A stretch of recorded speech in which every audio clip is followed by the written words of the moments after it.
Hey everybody, it's your girl shawtysin, and for POV today, we're gonna be doing my signature Siren Eye look. Obviously, you already know we're starting with skin prep. My skin is so dry right now. First thing that we're doing is going in with Drench It, and I need actually a lot of product. I like to work it in both my hands, and then we're just gonna pat this in. This patting motion, I don't know if there's anything scientific about it actually, but I just feel like my skin is actually just drinking the product. And of course, we cannot forget the neck, the first sign of aging, and then we're gonna let that dry for sure. Let's use a little fan to help speed up the process. And you already know the deal, girl. Drip it on that face. I like one pump on each cheek, and then I like to do one down the center. And this is so hydrating, but the best part about this is how fast it dries into the skin. If you're looking for glass skin, baby, this is it. This part of my skincare routine, I'm always like, do we want to do makeup or should we just let it be skin? But now, to lock all this in, we're going on with Whip It. This literally looks like a dessert. I kind of want to just eat it, but do not. And I use both my hands because I feel like it speeds up the process, but I can just also rub into both sides at the same time. And for the last and final step of skin prep going into makeup, glaze it. I like to pump a little bit on my hand and just work this into my face. Yeah, I feel super moisturized, and the best part about the Siren Eye tutorial is that we can let all of this skincare soak into our skin as we're doing our eye makeup. And now let's just jump right into our eyes. First thing first, we're just gonna conceal because I have a little bit of hyperpigmentation on my eyelids. So taking a little bit of concealer and putting it on my lid to just neutralize my entire base. The lighter the concealer shade that you choose for this step, the more that this is gonna pop. And do not be afraid of making this messy because we'll go ahead and clean it up. This look is gonna be very easy for the girls who have shaky hands because you can be very messy when you do this. The first thing that we wanna do is lay down a little bit of gel liner. I'm choosing to do black, but if you're not ready for black yet, you can do brown or any other shade. Making a small wing where we're just dabbing it along our lash line. And when it comes to black eyeliner, just remember, you can always add more, but it's harder to take away. So start with a little bit and then keep going. Okay, now here comes the messy part. I'm gonna take a small brush and just blend this out. You don't have to look at where the lines are. Just blend until your heart is happy or your wrist hurt. And remember, it's okay to make this line at the end messy because we'll go ahead and clean it up. And if I feel like it's not dark enough or I blended too much, I'm just gonna go ahead and reinforce that black right back in. And one of my secret tips is go underneath the lash line and put a little bit of black gel liner there so the eye looks seamless and super black. And now that we've blended the gel liner and applied it and blended and applied it, now we're gonna go in with some black eyeshadow. We're doing the same thing like the smudging effect, but now we're tapping in black eyeshadow just to make sure the black gel liner stays in its place. Now I'm gonna take a black eyeliner and tightline the bottom and the top of my lash line to make it extremely dark. This is definitely the part that people get scared because they look like a raccoon, but bear with me, it's gonna come together in the end. I'm gonna go ahead and clean up the ends ever so slightly, but we are gonna reinforce the sharpness with a little bit of concealer later. But if there's any black fallout, just make sure to get that too. I think a really good eye look starts with the eyes, goes to the face, and then you finish off the eyes just to make everything look cohesive. And then when it comes to skin, some people like to choose to do a lighter base when they have a bolder eye. I say if we're going all out, go all out. Make sure to bring it into the ears and bring it down the neck. And because we haven't done my eyebrows, I like to just ever so slightly go over them as well, just to make them feel like they're a part of the family. And before I go into my concealer, I'm gonna go ahead and bronze because it's easier to clean up than make a mess. I like to paint on my bronzer / contour and then blend it out with a whole nother brush. And remember, you can be messy with this step. You don't have to be perfect. I like to chisel right here for that Snatch Angelina Jolie look. And remember, when you think you're done blending, blend some more. It's gonna help if you move your face as you're blending and even after you finish. Because sometimes you might think you have a perfectly seamless blend, but when you turn your face, you're gonna notice there's a harsh line. I'm gonna go ahead and do a little bit of color correcting right before I apply my concealer.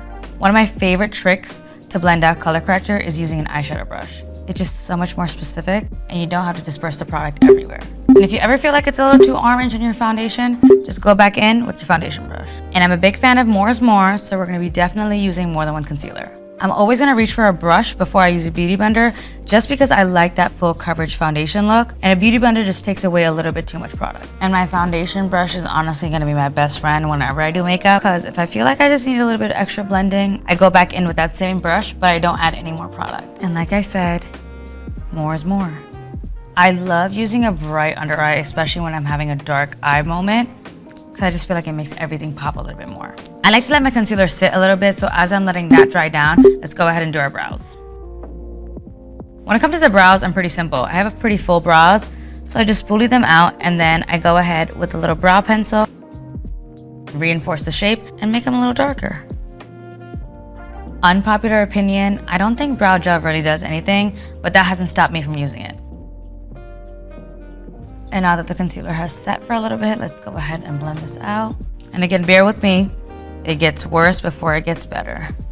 My makeup is definitely a trust the process type of thing. And that's why I always wait to do the lashes last, so I can give it a little bang effect. But after I like the way that my under eyes look and I feel like they're super blended, now let's go ahead and set this with powder.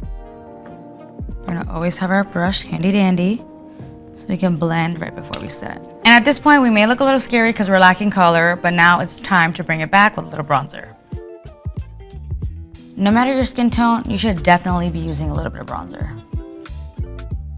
And while I'm at it, let's do a little nose contour and make sure my nose is super snatched. I like to just bring it into my brow bone to make it look like it's my natural bone structure. Just gonna drag the contour down the sides of my nose. And now I think we're ready to go back into the eyes and really tie in the whole look. You can totally skip this step, but I like to reinforce just a sharper wing. So I'm gonna go in with a little bit of liquid liner and make it extra sharp at the ends. And if you feel like you wanna add a little bit more dimension to the eye look, you can always go ahead and blend out the black eyeliner with a little bit of brown eyeshadow, and I'm gonna show you just how. I like to use a flat brush and just tap it right over it. It kind of mutes down the brown, and it can help you blend it onto your lid with the soft brown. And remember, pat first before you blend. You want to remember to use a gentle hand when you're doing this too, because yes, we are still in fact working with that black. We only have a few more steps, so bear with me, but this next step is going to make a big difference. We're going to do a good coat of mascara and then add our lashes. Some people like to do the mascara after they put the lashes on. I just think this is so much easier to do beforehand. And I love the look of bottom mascara, but we're gonna wait to put our lashes on and then do that last. I've already had my lashes cut and prepped. All I have to do is add a little bit of lash glue, and instead of putting that on the lash, I'm gonna go ahead and draw it on like eyeliner on my lid. And the best part about putting lash glue on your lids is you don't have to actually wait for them to dry down for a long time. You can just go ahead and throw your lashes on. And lashes are definitely something you just need to practice with. There's no special tool, there's no special guide. Just keep putting it on and trying again and again. I love taking my lashes and just pushing the ends up as they're drying, so it can open up my eyes. But remember, squeeze and pinch right at the base. I'm going ahead and adding a little bit of eyeshadow underneath just so there's balance on our eye. And before you add black, remember, do the darker colors first. The super dark brown, and then go into black. And I promise we're down to the last final steps. We have to end off with a little bit of mascara on the lower lash line. This is optional, but you look so much better with it. And don't be afraid of getting it messy, especially for the Siren Eye look. We already have a little bit of darkness on the bottom. So a little smudge never hurt, So a little smudge didn't hurt anybody. Before I do my lips, just gonna wipe off whatever excess there is. And if you're feeling bold, go for a bold lip. I'm a nude lip girl through and through, so let's do that. Sometimes I like to add a little lip shade and then put a gloss over. Sometimes I just like a lip liner and a little gloss. And of course, we have to lock it in, so I like to go in with multiple setting sprays. Highlighter is definitely optional, and especially where you place it. But I love taking a little bit on an eyeshadow brush, just hitting the high points of my face. And this is a super natural highlighter because I don't want to do too much. And then I take a small little itty bitty paintbrush and then do the high points of my face, like the tip of my nose, underneath my brows. And then I like to just go in with my finger just to blend out the harsh edges. And I know I've said this a million times, but this is the final step.